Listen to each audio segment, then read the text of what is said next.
आज हम संबंध यानी रिलेशन से संबंधित प्रश्नों को हल करेंगे। इससे पहले हमने संबंध और उसके प्रकारों के बारे में जाना था। तो हमारा आज का पहला प्रश्न है, सिद्ध कीजिए कि वास्तविक संख्याओं के समुच्चय में r equals to a, b such that a is less than equal b square द्वारा परिभाषित संबंध r न तो स्वतुल्य है, न सममित और न ही संक्रामक है। तो सबसे पहले हम देखते हैं स्वतुल्य की कंडीशन। हमें पता है कि a belongs to r for all a belongs to a के लिए। यहाँ पर उसने बताया कि वास्तविक संख्याओं के समुच्चय पर जो है ये संबंध r परिभाषित है, यानी कि a इक्वल्स टू वास्तविक संख्याओं का समुच्चय हमने ले लिया है। अब देखते हैं कि ये कंडीशन इसे फुलफिल करता है या नहीं। r इक्वल्स टू आपको दिया है a, b, यहाँ पर a less than equal b square. अब अगर हमें स्वतुल्य के लिए a बिलोंग्स टू r चाहिए तो उसके लिए ये कंडीशन फुलफिल होनी चाहिए, यानी कि a is less than equal a square होना चाहिए। अब देखिए, जहाँ पर ये a और b दोनों ही इस सेट a को बिलोंग कर रहे हैं। अब देखिए, a is less than equal a square, हमें अगर इसे स्वतुल्य सिद्ध करना है या पता करना है या नहीं है, तो ये कंडीशन फुलफिल होनी चाहिए। तो हम ले लेते हैं a की जगह में कोई भी वास्तविक संख्या को समुच्चय ले लेते हैं 1/2। अब अगर हम इसका स्क्वायर निकालें तो क्या आएगा 1/4। अब यहाँ पर रखिए इसे, a की जगह 1/2 हो गया लेस देन इक्वल 1/4। 1/2 1/4 से छोटा है, जबकि 1/2 1/4 से बड़ा होता है। इसका मतलब ये कंडीशन हमारी फुलफिल नहीं होती, नहीं, ये संभव नहीं है। ये इम्प्लाई करता है कि आपकी दी हुई कंडीशन यानी कि दिए हुए प्रश्न में जो संबंध दिया है वो स्वतुल्य नहीं है। अब इसकी दूसरी कंडीशन यानी कि दूसरा संबंध सममित के लिए, इसके लिए हमने पढ़ा था कि अगर a, b r को बिलोंग करता है तो b, a भी r को बिलोंग करना चाहिए। अब देखिए, अगर यहाँ पर a, b r को बिलोंग करता है, a, b का मतलब यही कंडीशन रहनी चाहिए कि a is less than equal b square. तो b, a के लिए b अगर r को बिलोंग करेगा तो इसके लिए होना चाहिए b is less than equal a square. अब देखिए, कोई भी नंबर a अगर b स्क्वायर से छोटा है तो b a स्क्वायर से छोटा नहीं हो सकता। आप नंबरों को रख लीजिए, a की जगह पे आप -2 रख लीजिए और b की जगह पे आप 5 रख लीजिए। अब अगर हम a is less than equal b square निकालते हैं तो a की जगह पे -2 less than equal b square, यानी कि 5 × 5 = 25। ये तो ठीक है कि -2 25 से छोटा होता है, लेकिन अगर हम इस कंडीशन को देखें यानी कि b is less than equal a square, तो b की जगह पे हम 5 रखेंगे और less than equal a square, यानी कि -2 का स्क्वायर क्या होता है 4। ये भी संभव नहीं है। इसका तात्पर्य यह है कि संबंध सममित भी नहीं है। अब आते तीसरे संबंध में, यानी कि संक्रामक संबंध में।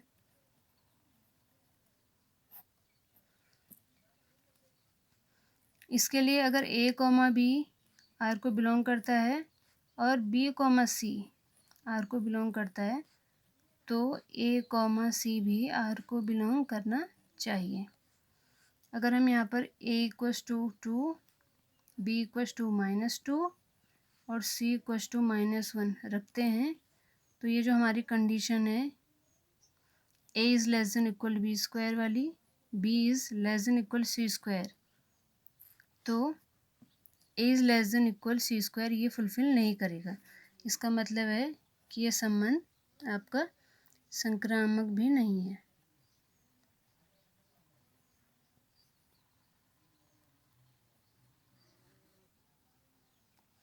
अब करते हैं दूसरा प्रश्न। दूसरा प्रश्न है, जांच कीजिए कि क्या समुच्चय जिसमें 1 2 3 4 5 6 नंबर्स हैं में r equals to a, b such that b equals to a+1 द्वारा परिभाषित संबंध r स्वतुल्य, सममित या संक्रामक है। ये हमें पता करना है कि इन तीनों संबंधों में कौन से संबंध है और कौन से नहीं है। तो सबसे पहले सतुल्य को चेक करते हैं।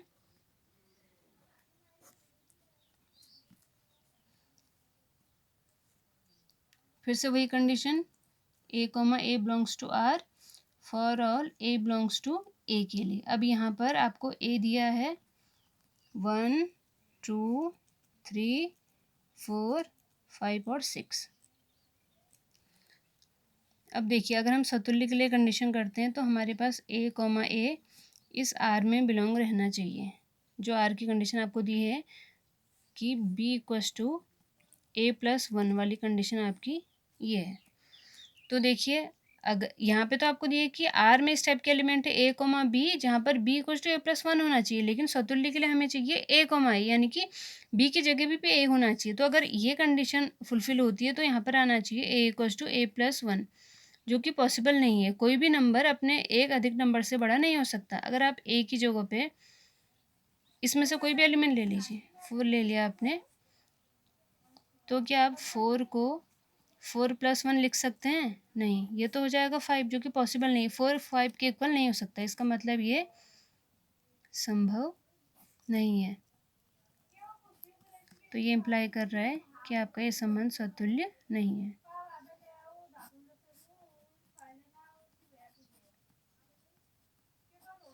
अब दूसरे संबंध सममित के बारे में जानते हैं। इसके लिए आपको चाहिए कि ए कॉमा बी अगर आर को बिलोंग कर रहा है तो बी कॉमा ए भी आर को बिलोंग करना चाहिए। तो ए ले लेते हैं हम। ए हम इन जो एलिमेंट्स आपको ए में दिए हैं, कोई भी नंबर आप ले सकते हैं सब में से। तो ए की जगह पर आप ले लीजिए 2, बी की जगह पर हम ले लेते हैं 3। अब देखिए ये कंडीशन में फुलफिल करनी है कि B equals to A plus one. ये कब के लिए है? जब ए कॉमा बी आर को बिलोंग करेगा, और अगर बी कॉमा ए आर को बिलोंग करेगा तो इसके लिए कंडीशन रहेगी A equals to B plus one. अब देखिए हमने ए की जगह पर 2 लिया है, बी की जगह पर 3। अगर इसमें रखते हैं तो ये आएगा 3 इक्वस टू 2 प्लस वन, यानी कि ये भी 3 है, जो कि संभव है। 3 3 ही है। नीचे वाले के लिए ए की जगह पर हमने 2 लिया है, equals to B plus one, यानी कि 3 प्लस वन, ये हो गया 4। 2 इक्वस टू 4, जो कि पॉसिबल नहीं है, यानी कि ये संभव नहीं है। देखिए ए कोमा बी तो आर को बिलोंग कर रहा है, पर बी कोमा ए आर को बिलोंग नहीं कर रहा है, इसीलिए ये हमारा संबंध सममित भी नहीं है। अब जानते हैं तीसरे संबंध के बारे में, यानी कि संक्रामक संबंध। इसके लिए आपको चाहिए कि अगर ए कॉमा बी आर को बिलोंग करता है और बी कॉमा सी आर को बिलोंग करता है, तो ए कॉमा सी भी आर को बिलोंग करना चाहिए। तो इसके लिए हम ले लेते हैं ए इक्वस टू 1 रख लेते हैं, बी इक्वस टू 2 और सी इक्वस टू 3। अब देखिए अगर ए कॉमा बी आर को बिलोंग करेगा और बी कॉमा सी आर को बिलोंग करेगा, तो इसके लिए कंडीशन क्या है? स्टार्टिंग में देखिए B equals to A plus one, B equals to A plus one, तो इसके लिए हो जाएगा आपका C equals to B plus one. अब यहाँ पे वैल्यूज रख के देखिए, बी की जगह पे रखा है 2 इक्वस टू ए, यानी कि 1 प्लस वन, जो कि 1 आ रहा है, यानी कि 2। ये बिल्कुल ठीक है। अब यहाँ पर सी की जगह पे रखा है 3, बी की जगह पे रखा है 2 प्लस वन, सी की जगह पे आपका आएगा 3। ये भी 3 है, ये भी ठीक है। अब देखिए कंडीशन के मुताबिक संक्रामक में आपको जो कंडीशन चाहिए वो चाहिए ए कॉमा सी भी आर को बिलोंग करना चाहिए। तो ए कॉमा सी देखते हैं कि आर को बिलोंग करता है या नहीं। इसके लिए कंडीशन क्या हो जाएगी? C equals to A plus one हो जाएगी। अब देखिए सी पे हमने 3 रखा है, इक्वस टू ए की जगह पर आपका 1 है और 1 की जगह पे 1, ये आ रहा है 2, यानी कि 3 इक्वस टू 2। ये भी आपका पॉसिबल नहीं है, यानी कि संभव नहीं है। तो ये इम्प्लाई कर रहा है आपका कि आपको जो दिया हुआ संबंध है ये भी आपका ये संक्रामक भी नहीं है, यानी कि दिया हुआ जो संबंध है इस समुच्चय ए में जो डिफाइन किया गया हमने, ना ये स्वतुल्य है, ना ये सममित है, ना ये संक्रामक है। आइए अब तीसरा क्वेश्चन, सिद्ध कीजिए कि समुच्चय 1 2 3 में r इक्वल्स टू, आपको इस तरह से दिया कि 1 2, 2 1 द्वारा प्रदत्त संबंध r सममित है किंतु स्वतुल्य तथा संक्रामक नहीं। देखिए थोड़ा अलग टाइप का क्वेश्चन है, काफ़ी इम्पोर्टेंट है एग्जाम पर्पज से। तो सबसे पहले हम चेक करते हैं उसने क्या बोला है कि स्वतुल्य और संक्रामक नहीं है, सिर्फ सममित है। तो सबसे पहले हमेशा हम स्वतुल्य को जानते हैं, तो स्वतुल्य के लिए कंडीशन देखते हैं। आपने पढ़ा है कि a, आर को बिलोंग करता है फॉर ऑल, हर एक एलिमेंट में। इस ए में जितने भी एलिमेंट होंगे हर एक एलिमेंट के लिए इस तरह की कंडीशन होनी चाहिए। अभी देखिए यहाँ पर समुच्चय कौन कौन से उसने एलिमेंट दिए हैं, 1 2 और 3। देखिए ए के हर एलिमेंट के लिए ये कंडीशन होनी चाहिए। यहाँ पर ए में 3 एलिमेंट हैं, इसका मतलब आर में क्या क्या होना चाहिए, 1 और 1 होना चाहिए, 2 और 2 भी होना चाहिए, और 3, 3 भी होना चाहिए। लेकिन आप देखिए यहाँ पर आर में 1 2 है, 2 1 है, जबकि इस तरह का कोई भी एलिमेंट नहीं है। इसका मतलब ये स्वतुल्य नहीं है।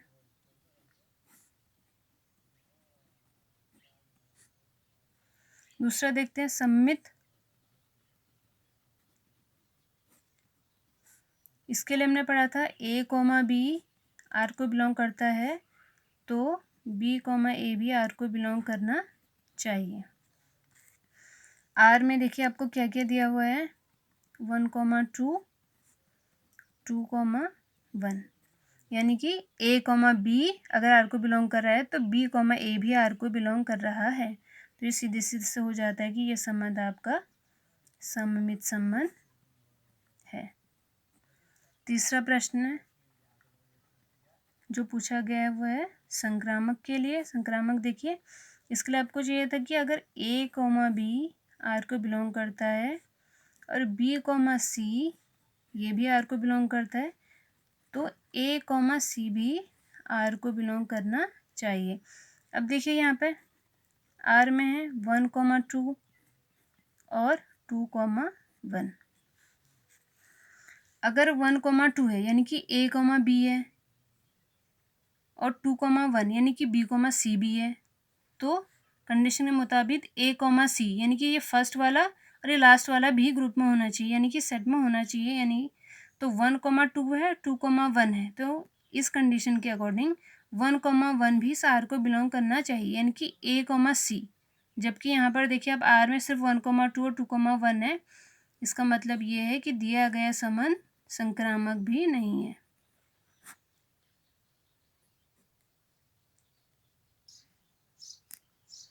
अगला प्रश्न है हमारा, सिद्ध कीजिए कि किसी कॉलेज के पुस्तकालय की समस्त पुस्तकों के समुच्चय ए में, देखिए सबसे पहले हम समुच्चय लिख लेते हैं। ए में क्या है, कॉलेज के पुस्तकालयों के समस्त पुस्तकों का, यानी कि कॉलेज के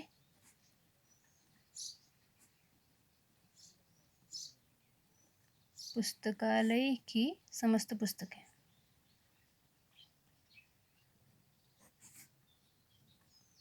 इनके समुच्चय को हमने ए से डिनोट किया।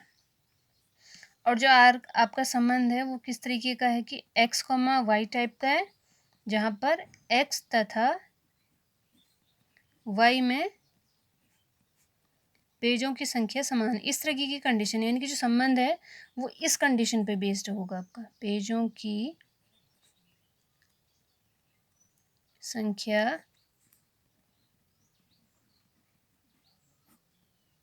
समान है द्वारा प्रदत्त संबंध आर एक तुल्यता संबंध है। और तुल्यता संबंध का मतलब होता है कि आपको यहाँ पे स्वतुल्य, सममित और संक्रामक तीनों संबंध यहाँ पर फुलफिल होने चाहिए। तो सबसे पहले स्वतुल्य को देखते हैं।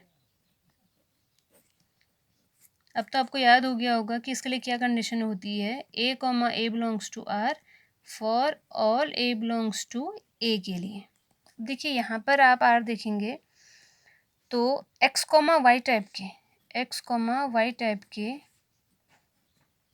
एलिमेंट्स को यहाँ पे, क्योंकि x और y किताबें हैं तो एक्स कॉमा वाई जो आर को बिलोंग करेंगे, लेकिन कंडीशन है कि एक्स और वाई में पेजों की संख्या समान है। अब देखिए यहाँ पर हमें चाहिए ए कॉमा ए, यानी कि दोनों एलिमेंट्स एक जैसे होने चाहिए। तो अगर हम यहाँ पर एक्स कॉमा एक्स ले लेते हैं, ये अगर आर को बिलोंग करता है, देखिए इसमें कंडीशन क्या थी कि एक्स और वाई में पेजों की संख्या समान है। तो अगर हम दोनों जगह एक्स ले लें तो ये तो एक ही किताब हो गई, तो एक ही किताब में तो पेजों की संख्या समान होनी ही है। इसका मतलब आपका ये एक्स कॉमा एक्स आर को बिलोंग कर रहा है, तो ये आपकी दी हुई कंडीशन को फुलफिल कर रहा है, यानी दिया हुआ संबंध आपका स्वतुल्य संबंध है। अब दूसरा संबंध सममित, इसके लिए ए कॉमा बी आर को बिलोंग कर रहा है, तो बी कॉमा ए भी आर को बिलोंग करना चाहिए। यहाँ पर एक्स कॉमा वाई हैं किताबें आपकी जो कि इस आर में हैं। अगर एक्स कॉमा वाई है, इसका मतलब है कि एक्स व वाई में पेजों की संख्या समान, जो कि कंडीशन आपको दी है, संख्या समान है। अब देखिए अगर y कॉमा एक्स भी आर को बिलोंग करता है, तो इसके लिए हमें चाहिए होगा कि y और x में भी पेजों की संख्या समान है। तो इसमें तो देखिए डाउट वाली कोई बात ही नहीं है। अगर x और y में पेजों की संख्या समान है, तो y और x में भी पेजों की संख्या समान होगी, पेजों की संख्या समान होगी। तो ये दिखा रहा है कि आपका दिया हुआ जो संबंध है वो सममित भी है। अब देखिए लास्ट इसका संबंध है संक्रामक संबंध। इसके लिए condition A comma B R को बिलोंग करता है, बी कॉमा सी आर को बिलोंग करता है, तो ए कॉमा सी भी आर को बिलोंग करना चाहिए। देखिए यहाँ पर एक्स कॉमा वाई लिया गया है जो कि पुस्तकालय की किताबें हैं, आर को बिलोंग कर रहा है। इसका मतलब है, हम इससे पहले जान चुके हैं कि एक्स व वाई में